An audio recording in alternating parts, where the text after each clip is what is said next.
Hi everyone, it's Jan, and for those of you that are my regular YouTube subscribers, this is going to be a little bit different video, but I want to encourage you to stick around because there's going to be lots of tips and tricks. I'm going to be showing you how to use watercolors and colored pencils and pan pastels all together to create a really fun journaling page. But I have a new group of folks that I've started having some fun with, and we are all part of this journaling Bible community over on Facebook. And we take a journaling Bible and we actually draw and paint and write in it according to the things that we are learning while we do our Bible studies or devotional kinds of times. And so this particular video that I'm going to share with you is to kind of walk you through step by step on how I created this page.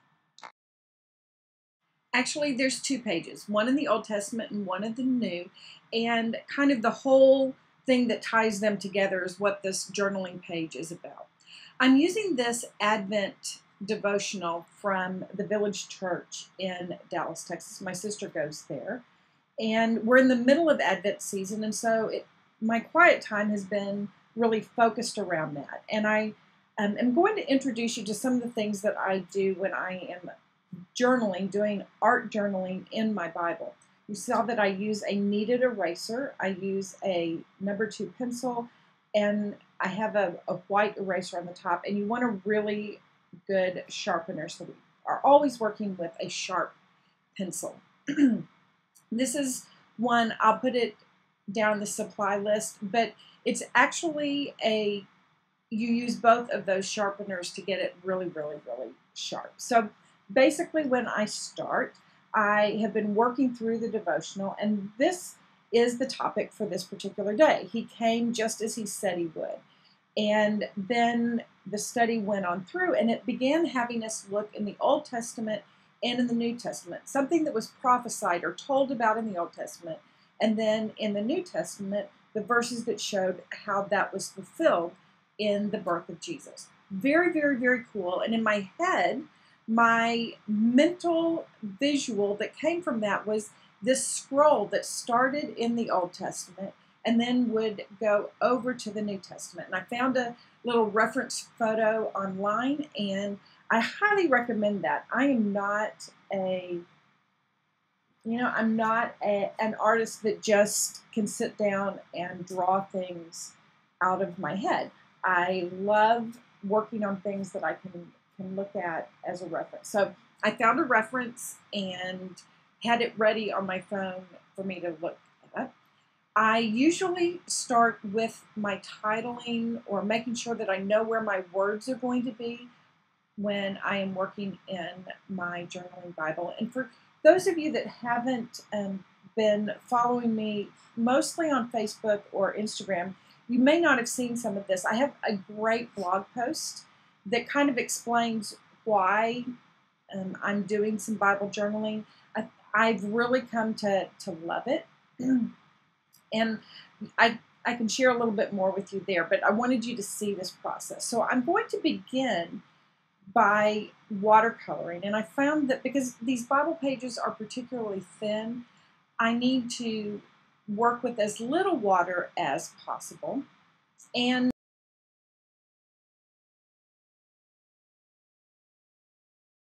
before I start painting, I want to show you the back side of a page that I've already done watercolor on. So the number one question I get asked is, does it bleed through? And you can see there's a little bit of crinkling, but by doing small amounts of layers and drying it, it does not bleed through to the other side. By creating 2 or 3 little color variations there in the tray. And the watercolor is going to be kind of that base layer. And I put it down and I dry it. And yes, the paper does get a little crinkly, but when it's totally dry and I close it, the weight of the book flattens it out pretty well. So I know that it might seem a little little scary to be painting on something and having the paper crinkle right before your eyes, but trust me, we'll work it out. I am just putting in basic colors here. I'm going to do much more of the detail work with the colored pencils. You notice I'm stopping and drying in between. You can layer this paint without it seeping through or bleeding through to the other side, but you've got to be patient with it. So now I'm adding a little detail. You notice there in my reference there was this little hole that was a torn or a tear in the scroll, and so I added that. And I love those little visual details that I probably, if I was just trying to figure out how to draw a scroll, I probably would have had a hard time, or just wouldn't even have thought of that. So I love having those reference photos. Now I'm adding a little shading, but it still pretty much just looks like some stripes of gold on the paper. I know, but we're gonna get there. Just hang with me. But I found that I get better color if I do kind of this first layer in watercolor. It kind of gives the foundation for everything else. Then when I move to my Prismacolor pencils, things can begin to be defined, and there's a richness that comes by adding those colors in. So you can see I'm selecting some of my yellow ranges, kind of a bit of orange, some browns, and some warm grays to work with. I'm also going to pull out a couple of one deep purple and one lighter one to use for shading. These white sticks are called blending stumps, and they are what you use to apply the Gamsol or your odorless mineral spirits when you are wanting to blend your colors together on something that you've colored with your colored pencils. Colored pencils are a wax-based pigment delivery kind of thing, and because they're wax-based, if you apply this odorless mineral spirits to it, it melts that wax and causes the colors to blend together, like I'm showing you here. Night and day difference, and it gives you a real rich look. So adding colored pencils over our watercolor will give us a lot more depth.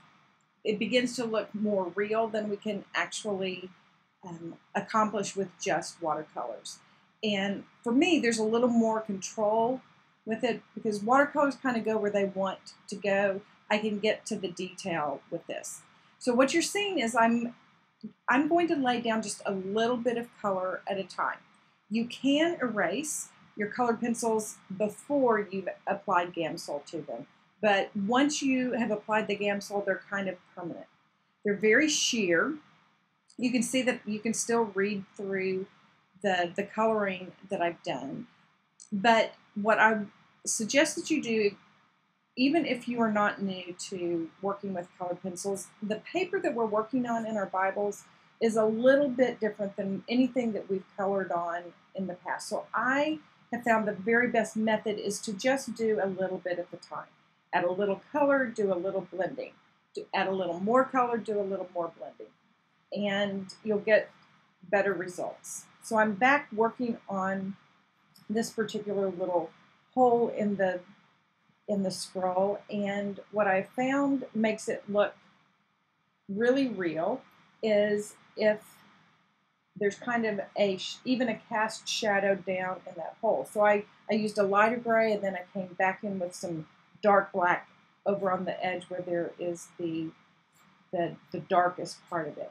But the key to it is to have a little highlight on the edge of the paper. And I'm going to use that throughout working on this scroll. Contrast is really your friend when you're working on a project like this, because it's the contrast that gives the viewer's eyes information about what they're looking at and causes it to look real or surreal. We say I'm surreal. We say I'm coming in and I'm adding some darks in there. And if you follow me on YouTube, you know that I'm always kind of pounding the table saying, if it isn't looking like what you want it to, it's probably the contrast. Because it's the thing that I always stop short of. I forget how important that contrast is. I tend to blend and blend and blend and blend. And what I end up with is I get everything kind of in those mid-tones, not the real lights or the real darks. And it's those lights and darks that actually help us define the shape of things, where the edges are, those kinds of things. So if it's not looking exactly how you want it, it could be that you need to go add some lights or some darks. And I know that's scary, trust me. It's probably never even more scary than it was when I first started doing a little bit of work in my Bible, because I wanted it to be super right and super perfect. And I'm going to do another video on all of that. I'm trying to cover too many things on this particular one. I'm really wanting to show you these 3 techniques that I'm using. Okay, so now I'm going to go in and add some shadow. And I start with kind of a mid-gray. Shadows are always the deepest right by the edge of the object that is casting the shadow. But I'm going to blend in that medium, and then I'm going to go in with this really dark purple. And you'll see that I'm just putting a line of it. I'm not blending, I'm not coloring out away from that at all. I'm going to pull a little bit of that color out with the blending stump, but I'm leaving it the darkest right there by where the scroll is touching the ground. I'm even going back in here, and just on the rolled part, I'm adding a little bit of black so that you can clearly see where that edge is. Okay, guys, I'm going to tell you, I am not the letterist. I am not a great lettering expert. I am studying and I'm practicing, but I'm not going to let that stop me from doing things in here. So I practice. Sometimes they don't turn out exactly how I want, but you know what? I'm practicing. So here's how I'm going to try to tie these 2 pages together. I haven't shown you the other one. I'm working on the page that is in Isaiah right now. But my thought is that the scroll started in Isaiah and is going to go over to Luke.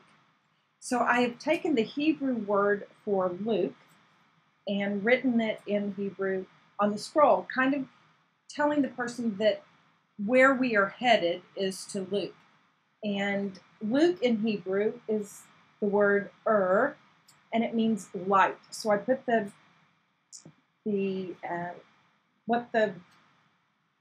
what do you call it? The translation. I put the translation of the Hebrew word Luke below it, just as kind of a reminder. Now I'm showing you putting these pan pastels on here. They are great for a background, and they're very sheer and they blend really well together. I will tell you that when I was done, I probably, if I were to do it again, I probably would not have used the purple pan pastel. It's not my favorite, but it's not the worst either. And you know what? It's done. I'm going to leave it there. I even sealed it so that it wouldn't mess my page up. But just, not everything always, you learn something when you try it. So the purple was not my favorite. I'm going back in with a Uniball pen, gel pen, and adding a little white highlight. You notice if it didn't work really well, I rolled it on my finger first. The heat does that. So now you can see I finished this page, and I've also done the companion scroll over in the Luke passage, and have used the word for Isaiah, which means Yah is salvation. Yahweh is salvation. I love those 2 together. And you can kind of see in this picture, I blended the left and the right page together so you can kind of see what that was. Took the middle of the Bible out just to kind of put those together for you. If you're interested in participating in the Journaling Bible community, it's a closed group. It just requires an invitation. I'd love to invite you to come be with me. If you follow me on Facebook, just send me a note and I will get an invitation to you. For those of you that are from the Bible journaling community, I appreciate you jumping over here and hanging out with me for this. If you would like, you can subscribe to my YouTube channel here by clicking the subscribe button below, and you'll be the first to know when I have new videos out.